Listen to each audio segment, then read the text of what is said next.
Hello everyone, this is Physio Knowledge. Today our topic is crutches. जो ये crutches है ये mobility aids का एक टाइप है. सबसे पहले हम इसमें पढ़ेंगे इसके डेफिनेशन के बारे में कि crutches होते क्या है.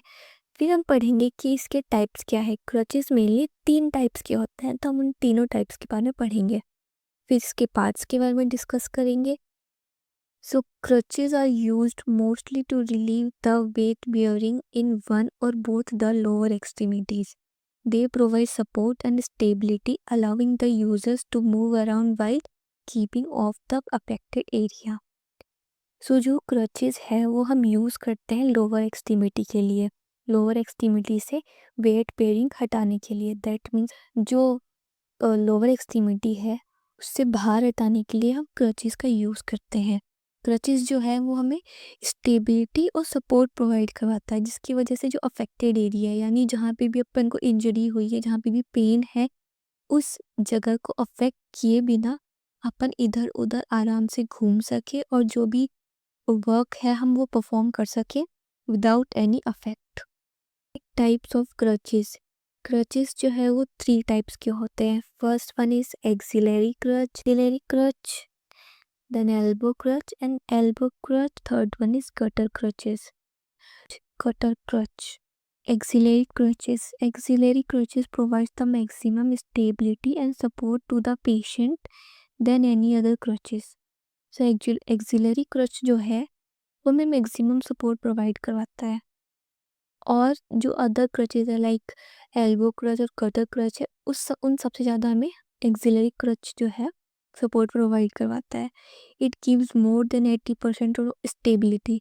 सो जो एक्सिलरी क्रच है वो हमें 80% ऑफ स्टेबिलिटी प्रोवाइड करवाता है.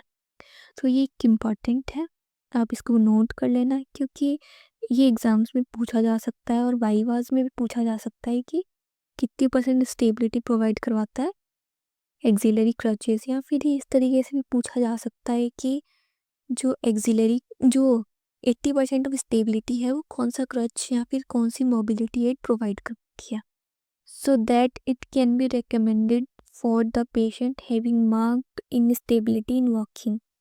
सो अगर ये 80% स्टेबिलिटी प्रोवाइड करवाता है तो ये लोअर एक्सट्रीमिटी के लिए सबसे ज़्यादा यूज़फुल होने वाला है, बिकॉज जब पेशेंट को वॉकिंग में प्रॉब्लम आती है तो उसका एक्सिलरी क्रच जो है वो सजेस्ट किया जाता है क्योंकि ये 80% ऑफ स्टेबिलिटी प्रोवाइड करवाता है.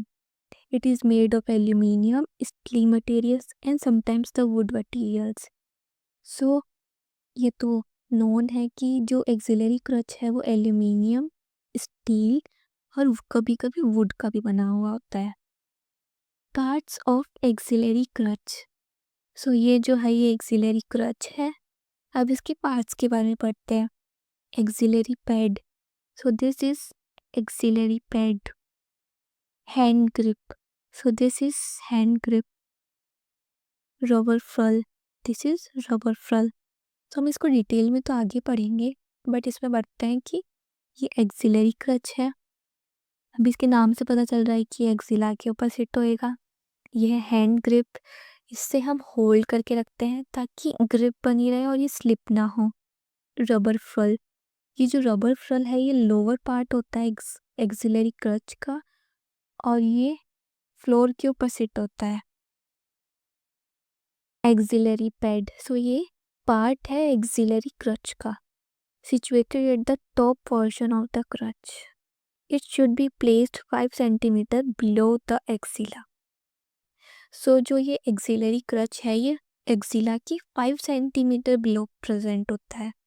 देखो अगर जो ये एक्सिलरी क्रच है अगर ये 5 सेंटीमीटर बिलो प्लेस्ड नहीं होगा तो उसकी वजह से जो अपनी नर्व्स जो अपनी बॉडी के अंदर है उसकी वजह से उनमें प्रेशर आके उनमें ब्लॉकेज हो सकता है, जिसकी वजह से बहुत सारी कंडीशंस हो सकती है और वेल नोन कंडीशन है न्यूरोप्रेक्सिया.